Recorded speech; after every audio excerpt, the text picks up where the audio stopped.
The Invisible Essential Workers.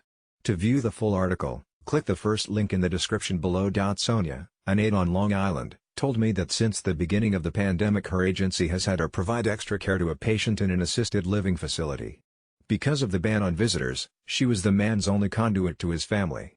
But because she isn't employed directly by the facility, she found herself excluded from Governor Andrew Cuomo's order requiring workers to be tested every week. As an agency aide, she went unnoticed by regulators. Other aides I interviewed were working in multiple patients' homes. Direct caregivers are so poorly paid that they often have to accept whatever shifts are offered, shuttling between private residences, assisted living units and nursing homes. They're putting themselves at risk, going from job to job and putting the older adults at risk as well, Amy York, executive director of the Elder Care Workforce Alliance, told me. Even before the coronavirus reached the United States, the risks to older people were clear. As in South Korea, the first clusters here, too, were linked to long-term care.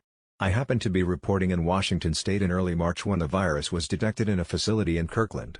Officials there, in interviews, could not address my questions about what should happen to the caregiving staff. To contain the spread of the virus, wouldn't aides need hazard pay and extra protective equipment, private transportation and temporary lodging? No one seemed to have an answer, and aides proceeded to work in fear.